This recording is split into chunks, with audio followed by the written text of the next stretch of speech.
Calgary, Alberta, and you just saw the debut of Tom Jackson's new single, Not Saying, I'm Just Saying, from the new album, Ballads Not Bullets. And to welcome next to me is Mr. Tom Jackson. Thank you so much. It's good to see you again.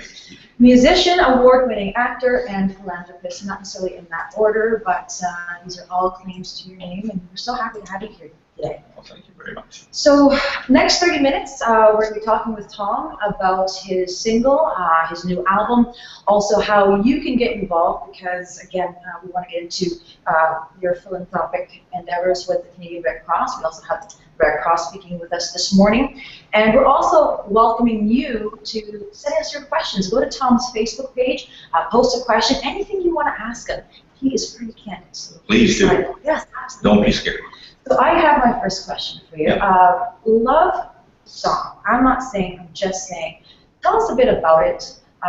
The title itself has a lot of significance. And I also noticed that there's a spoken word along with words and the music and the melody. Tell us a bit about the song. The song was born out of an idea that my friend Tom McKellop and I had. We were sitting in a hotel room in Edmonton. We were getting ready to play. And I said, you know, we need to do more of peace. We hadn't done enough of peace in our world. And we decided that we'd pen a song, and within the course of the time, I'd say a couple hours that we sat in the room, this came up, and I said to Tom, because I didn't write the chorus, and I said, Tom, I need a chorus. No, he was the one that said to me, he said, it needs a chorus, and I said, well, so write one. And so he did. He said, well, where does this go? How do you think this?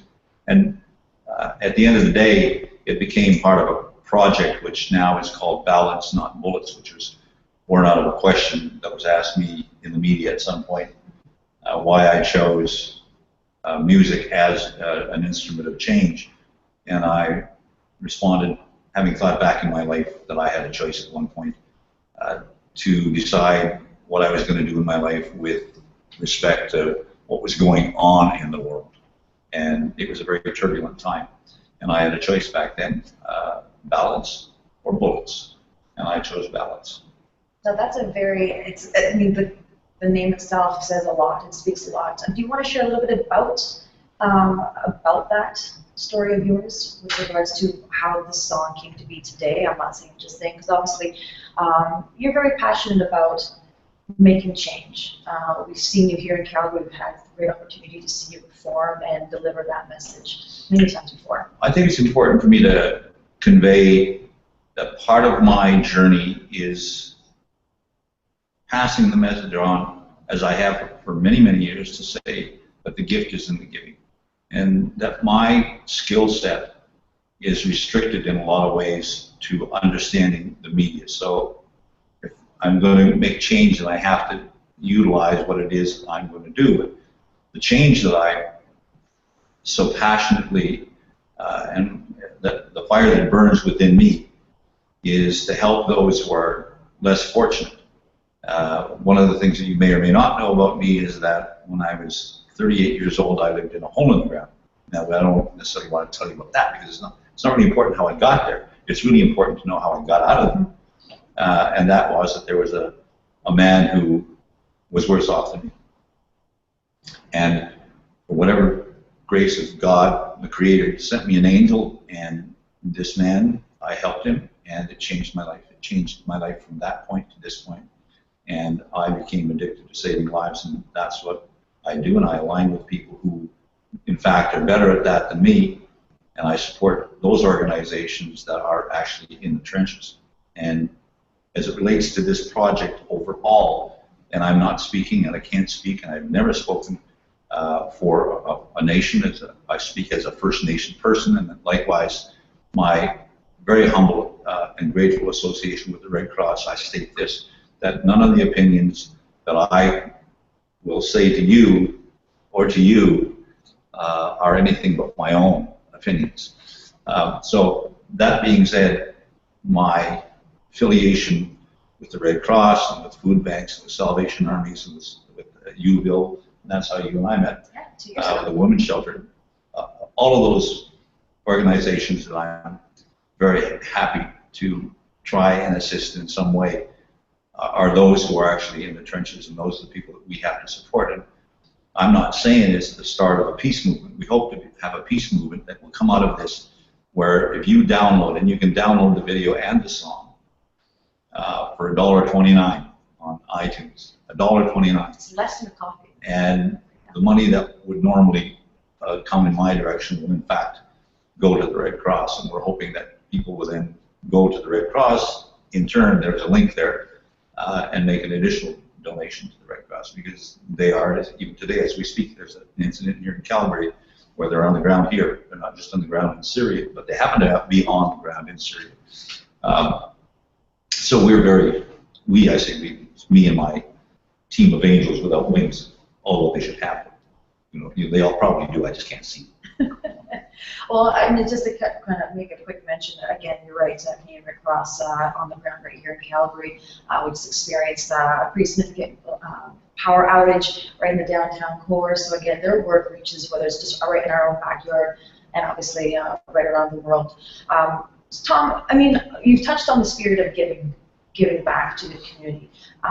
How do you think with this peace project, and we're going to get into more details about what it is and how you can literally have your image on it. Speak about the spirit of giving back, and why the Red Cross at this time, because you did mention other organizations that you've affiliated yourself with. Why the Red Cross, and perhaps why now? Well, philosophically, for me, and we had this conversation, and I'll share it with you, is that when I think back to when I was a very young man, very young, probably not a man yet, I had to make decisions in life. Your dad comes to you, your mom comes to you, so what do you want to be, son, when you grow up? Well, I wanted to be a hero. I wanted to be a policeman or a fireman or a chief, but I wanted to be a hero. Maybe I wanted to be the Lone Ranger, I don't know. But I wanted to be a hero. And fast forward to today, my life still wants to accomplish a lot of things that fell into my want and my need back when I was a child. And when I looked at the principles and the goals of the Red Cross, I realized, I'll show you. Let me share this with you. Okay, so I want to alleviate human suffering wherever it may be found. Okay, that does it. I'm done. I'm finished. If I can alleviate suffering wherever it's found, then I'm done. But it doesn't stop there. Protect life and health to ensure respect. To protect life. That's what I want to do. That's what makes me whole. That's what gives me breath. That allows me to get up in the morning and decide what I'm going to do with that day and who am I going to help today. I'm done. Oh, no, you only think you're done. Be understanding and friendly. Promote lasting peace amongst all peoples. Okay. So maybe this is a little more than one should do in all in one day. But it's a life. And it's a great life. And it's a great way to lead your life. And it's a great way to lead by example. And what we're doing with this movement is we're allowing people into our world and into that cherished piece of our heart that we know that we were born with. We were inherently given the understanding that the gift was in the giving. The gift is in the giving. We were given love. We weren't given it to hold it. We were given it to give it. And if you do that, if you can find somewhere in your soul between that time you're a child and the time when you think, did I get it done? And you engage, and we can help you do that. And it's $1.29. I'm just saying. I'm not saying. But you can engage with others. We can sing and preach and yell and shout and use that voice that we heard in a unified voice to find peace. And just for folks at home who don't see his notepad, this is almost like a personal bucket list, so to speak. Is that fair to say? Sure. Yeah. But it's also a guide for me. I didn't realize that it was actually in writing. I didn't realize somebody had actually written this down. But it's here, like in my book. Well, okay, let me open it. It's even highlighted. Hang on. Here, see? It's yellow. It's highlighted in yellow, handwritten in my writing. See? Right there. To do. See, it says to do. So Tom, again, folks can, you did see the video, and you can see the video if you go to balladsnotbullets.com. That's where you can download the song. And there's another interesting aspect to this movement, the peace movement that you're talking about. But you're actually asking people to post their pictures, the message of peace. Just kind of like the idea, I guess someone can literally just take maybe a piece of paper and just kind of write what their idea is about peace. Yeah, quickly you can download the song and the video, and then you can post a picture with a peace sign, maybe 2 pieces sign. It's double the piece. And then you can put your message up, so you can share it. That can be shared with others. And what do you feel that people will take away from that? I mean, as far as sharing, like, is that so you have them engaging part of the same vision? What do you think people do take away from that idea? Well, I think that once you do it, you'll want to know that others know. Fair. You can create a great painting, but if it stays in your basement, nobody ever gets to see it. It's just a painting. But if you paint a painting that you're very proud of, you want others to see, and this is the kind of thing that we're doing. You're going to help us create this painting. You're going to want others to see it. And when you share that with others, they're going to want it to see it. And hopefully, well, we'll not build a pyramid, although I like that idea. We're going to build a pyramid. Yeah, we're going to build a structure. And we're going to build a structure that's got a great foundation. And it will change the world. Okay, so before we sign off, we're going to take a selfie together, and we're going to do our own peace sign. And we'll add it to the page. Okay. Sounds good? Okay, we're going to do that.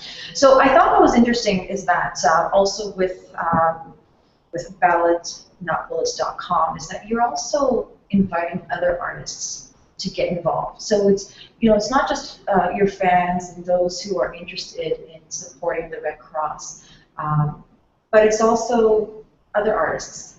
How are you involving other artists as part of this mission? I'm going to guess that I have 500 fans. Okay? So I want my 500 fans to go to other artists that they're fans of and encourage, through social media, encourage those artists to engage in the same process that we are and to help the Red Cross, who are in the trenches all the time around the globe, do their job. And this is a job that we always want to be. Let me go back to my book. If you want me to bore you, I can, but I won't. But those are the principles that we have to embrace, the same principles that the Red Cross do, and this planet will change. And if you ask your friends and the folks that you support with your hard-earned money, those artists that are out there that you support with your hard-earned money by taking their product and listening to it and getting joy out of it, if you ask them, they will probably come along and we will embrace them when they do. So I have a bit of a pop question for you then. Yep. If there was an artist out there that you would love to see get on board, who would it be? I would love to have Vince Gill. There you go. I think Vince Gill is a terrific guy. Yeah. And it's also because music is so powerful, and music stays with people. And obviously, we were talking about this before. This album is very personal. It's about, you know, coming to that level of consciousness and helping and giving back. So the gift is in the giving.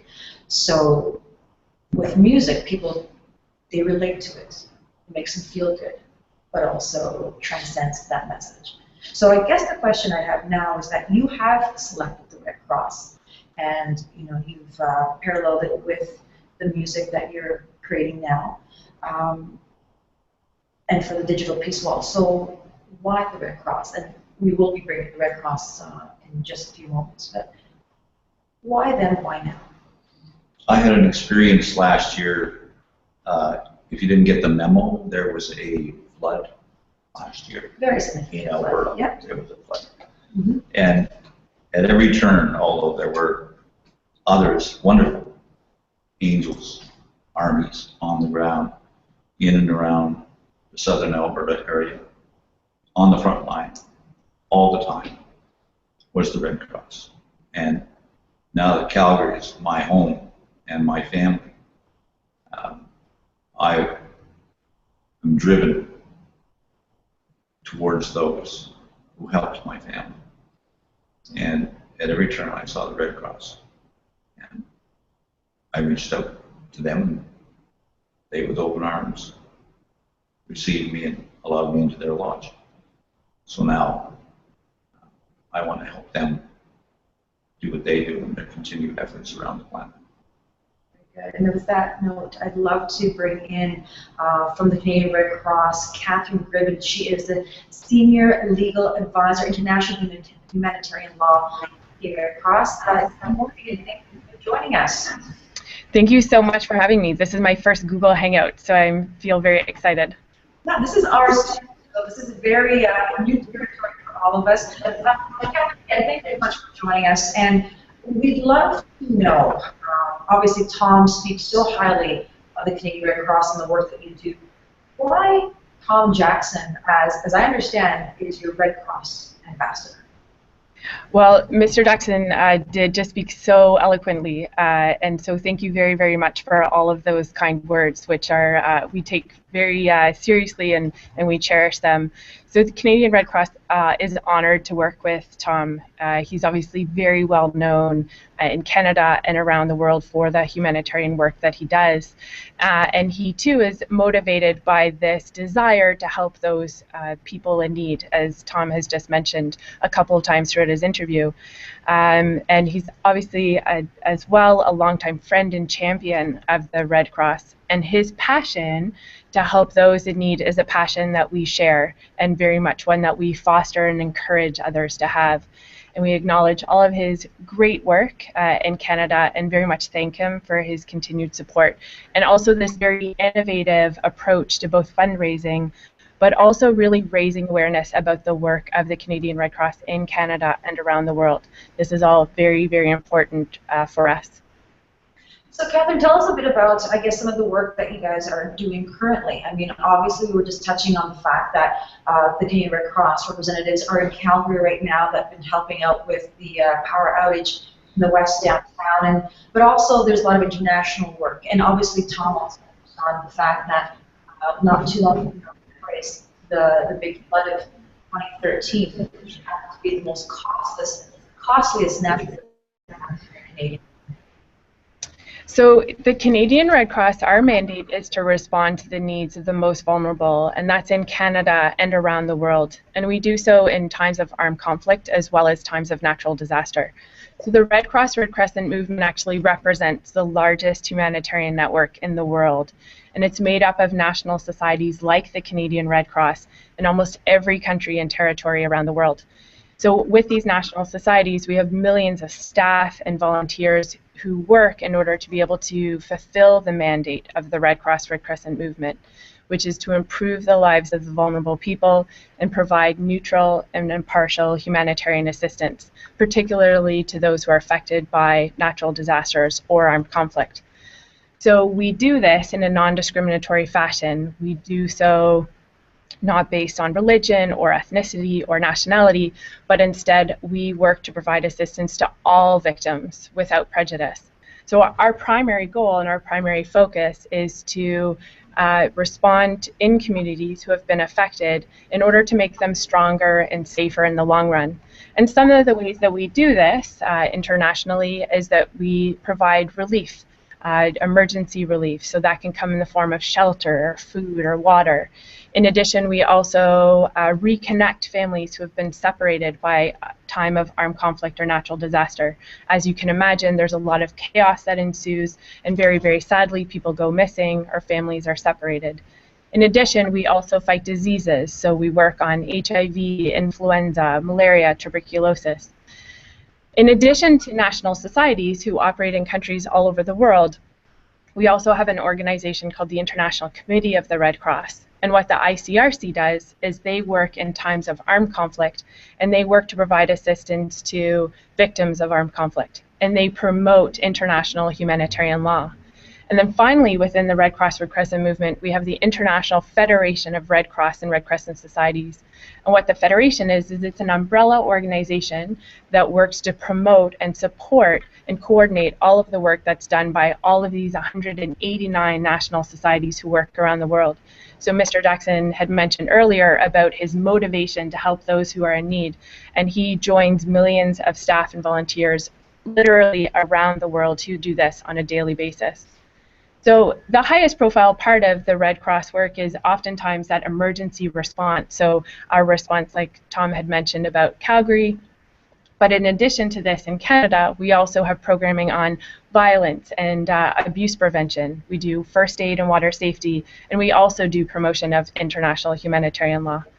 And so it's with a collection of all of these activities that we really do work in Canada and around the world in order to be able to, in Mr. Jackson's to-do list, we really do work on a daily basis to alleviate the suffering of those who are affected by natural disasters and armed conflict. Catherine, can I ask you a question? Yes, of course. I would like to know from someone who has been for some time, you know, making me 6 months or something when you were, you know, you're a young person. I can tell that. What drew you to the Red Cross? Oh, that's a great question. When I first started with the Red Cross, I was actually a volunteer in Geneva, and I was a little bit of a lost soul, I can say, trying to figure out what was I going to do in the world. And I was very fortunate enough to be volunteering with the Federation, so the Federation of Red Cross Red Crescent Societies, and I had to do some research about what work the Federation was doing. And I discovered the activities that the ICRC in particular were doing with people who are detained related to the armed conflict. And I thought, this is it. This is what I want to do. And so that was kind of my hook. And then ever since there, I just have become more and more motivated by the work I see my colleagues do, my colleagues around the world do, and I become more and more committed to the work of the Red Cross Red Crescent movement and all of the energy and commitment that people demonstrate the world over to the fundamental principles and to working with those who have been affected by conflict and by natural disaster. Well, you're awesome. Thank you. So are you. I'm so inspired. I'm all tingly by your previous comments. And Catherine, before we do let you go, and again, thanks so much for being with us. What are your thoughts, I guess, on this initiative? It is a very innovative initiative, even doing this Google Hangout, and ultimately Tom Jackson offering, you know, every download of his song. I'm just saying, the proceeds going to the Canadian Red Cross. Well, first of all, you know, a huge thank you to Tom for that generosity and also for the enthusiasm and really for that innovative way of raising funds and really raising awareness.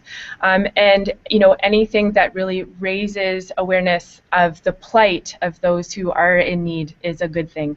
So the Peace Wall and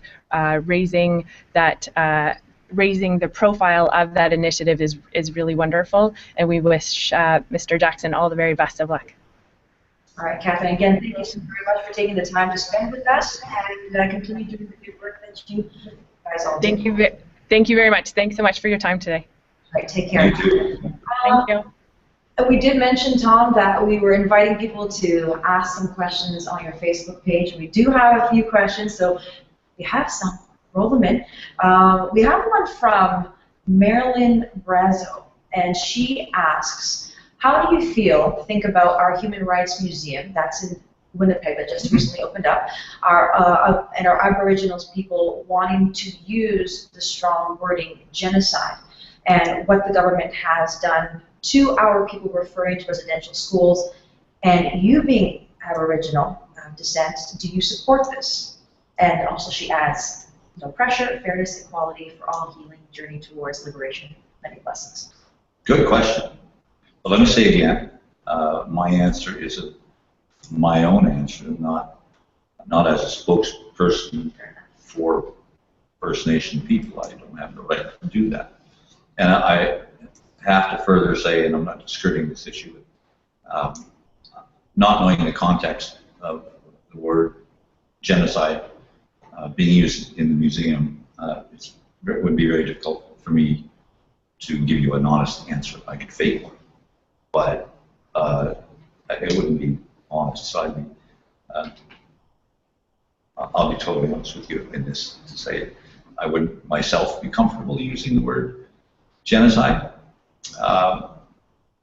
unless I knew that it was in fact used in a true statement.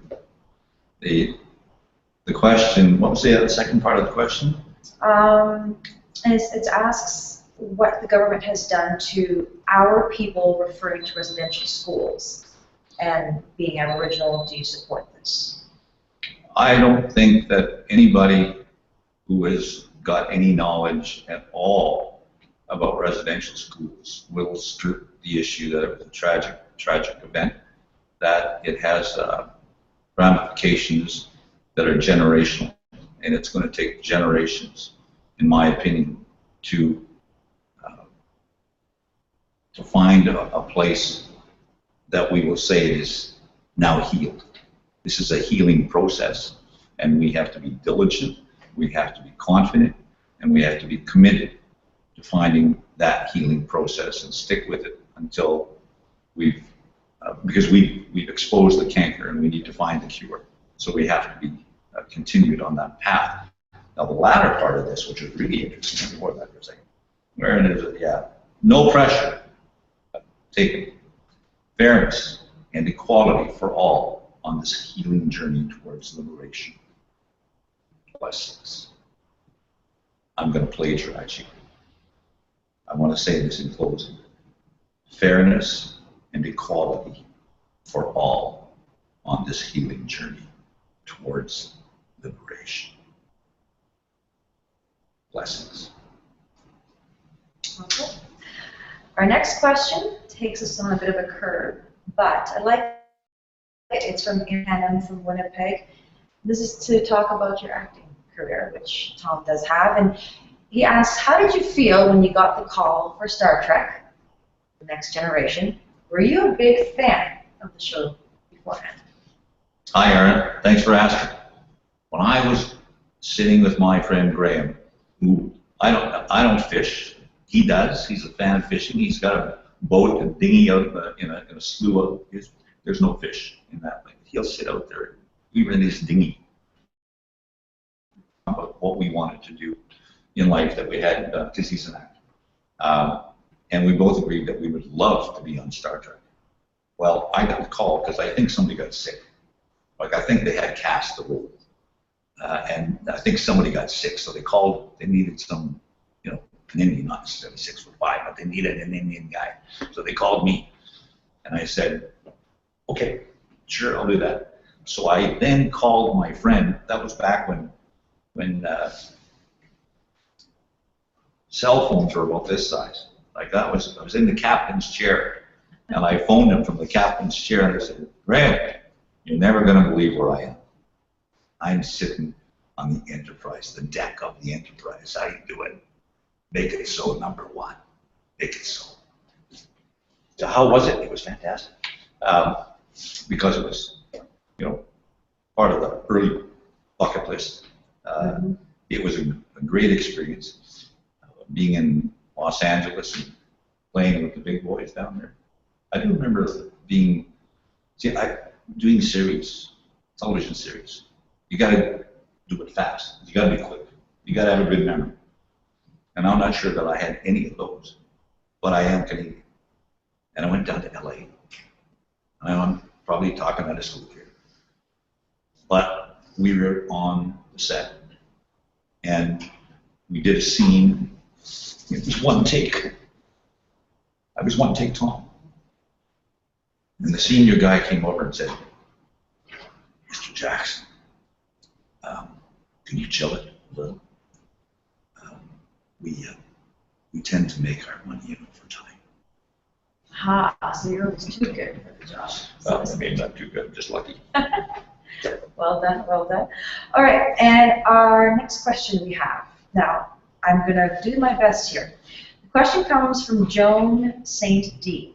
Do you speak Anishna? Did I get that right? Close enough. Anishna? Do I speak my traditional language? Okay, better question. Upsis. That means just a little bit. Hey, you speak it, right? There you go, I got it. Upsis. Very interesting. And because, again, your background, Métis, I'm a half-breed. again, so, But all my life, people have known me, and I proudly call myself an Indian. They used to call us Indians back then. My father's English, my mother's Cree. you know, a little bit of history, Yeah. fact finding about you. Yeah. Okay, well, I think we're approaching the nearing of the end of this. This has actually been a lot of fun. Aw. I've learned a lot about you, so much about you, and everyone who's. We have more time. How much time? Really, we have more time. Ladies? Oh, maybe not. Okay. Okay, but let's just remind our viewers again, thanks so much for taking the time to join us on the Google Hangout here with Tom. And again, the website to download, I'm not saying, I'm just saying, Tom's new single from his new album, Ballads Not Bullets, is www.balladsnotbullets.com. And you can also go to Tom's Facebook page as well and check out all the action that he's doing and what's going to be happening in the next little while as well. Because you have a Christmas concert coming up as Speaking well. of action, Yeah, you got lots going on. pretty soon we're going to be on the road. I mean, pretty soon. I mean, I don't want you to get scared about this. It's got to happen. Christmas is going to come. It's going to happen. No winter. We have a tour called the Huron Carol. You may or may not have heard about it, but if you haven't seen it, you have to come to it. It's a little different this year because it's a musical, different than other years, but it's a wonderful, wonderful story. And I know that you'll enjoy it, but the tickets are now on sale, and we start the tour on the 30th. I think our first show is on the 30th. Is that correct, Allison? Mm-hmm. On the 30th of November in Victoria, and we'll be traveling across country. But you can go to the website and see when we're going to be near you, and it's all in support of Canadian food banks. That's fantastic. Again, another great organization.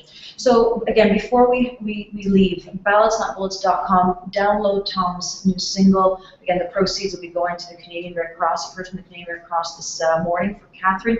And I'm going to leave the final note to you. After we've had this exploration, what do you want people to take away from this? What would be the ultimate goal to walk away from this morning here, not the time? I would like for all of those who are watching right now to take a moment to take control of your life. Take control of your life. Just take a moment, close your eyes. Take a breath. Let it go. And you just took control of your life. There's nothing else in your world that can influence you right now because your eyes are closed and you decided to do this. When you open your eyes, I want you to go and consciously do something for somebody. When you open your eyes, I want you to consciously go and do something for somebody. It will change your life.